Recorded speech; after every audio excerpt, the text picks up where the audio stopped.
சாய் பக்தர்களுக்கு என் அன்பு வணக்கங்கள். ஓம் சாய்ராம். என் அன்பு குழந்தையே, என் வாழ்க்கையில் போராடி போராடி நம்பிக்கையும் பொறுமையும் இழந்து விட்டேன் என்று கூறாதே. உன் மூச்சை நீ இழந்து விட்டாயா?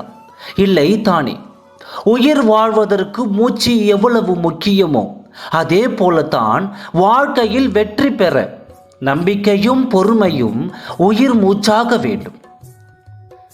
இழந்து விட்டேன் என்று நினைக்கும் இடத்தில் உன் வாழ்நாளில் பெறப்போகும் பொக்கிஷம் அடங்கி உள்ளது. எல்லாவற்றையும் நீ அடைய வாழ்க்கையில் சில நேரம், சில நாட்கள் அல்லது சில வருடங்கள் கூட ஆகலாம். ஆனால் நீ அடைய வேண்டியதை அடைந்தே தீருவாய். நீ பயப்படும்படி எதுவும் மோசமானதாக நடக்கவில்லை குழந்தையே. எல்லாம் உன் நன்மைக்காகவும் உன் எதிர்கால வாழ்க்கைக்காகவும் எல்லாம் நடந்து கொண்டே இருக்கிறது. வீணாக மனதை போட்டு குழப்பிக் கொள்ளாதே. நடக்கும் எல்லாமும் உனக்கு நன்மைக்கே என்று நம்பு. என் குழந்தையே, உன்னை முழுவதுமாக நானாக்கி போனேன். உன் மனதில் உள்ள ஏக்கத்தால் நீ தவித்து கொண்டு இருப்பதை நான் அறிவேன். எல்லோருக்கும் ஆறுதலும் அறிவுரையும் கூறும் நீ மனம் உடையக்கூடாது. உன் நிறைவான ஆனந்தத்திற்கு நேரம் வரும். அந்த நேரம் எல்லாம் நல்லபடியாகவே நடக்கும். எல்லாம் சுபமாகவே முடியும். உன் மனம்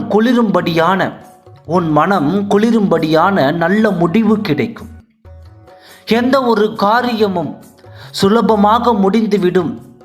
எவ்வளவு பெரிய சுமையாக இருந்தாலும் உன் அப்பாவான நான் அச்சுமையை நான் தாங்குவேன். எதை செய்தாலும் தைரியமாக செயல்படும். எல்லாம் நல்லபடியாக உன் மனம் குளிரும்படி நடக்கும். இது உன் அப்பாவின் வாக்கு. உன் அப்பாவின் வாக்கு ஒரு பொழுதும் பொய்யாகாது. நான் சொல்வது எல்லாம் நடக்கும் குழந்தையே. அதற்கு நீ ஒரு பொழுதும் யாருக்கும் எந்தவித சூழ்நிலையிலும் கெடுதல் நினைக்காதே. அப்படி இருக்கையில் உனக்கு நடக்கப் போகும் எல்லாம் நல்லபடியாக நடக்கும். என் செல்ல குழந்தையே, என் குழந்தைக்கு இந்த அப்பா கொடுக்கும் சந்தோஷ வாக்கு நம்பிக்கையோடும் சந்தோஷமாகவும் எப்பொழுதும் உன் முகத்தை புன்னகரியோடு வைத்து கொண்டு காத்திரு. நல்லதே நினை, நல்லதே நடக்கும். ஓம் சாய்ராம். நன்றி.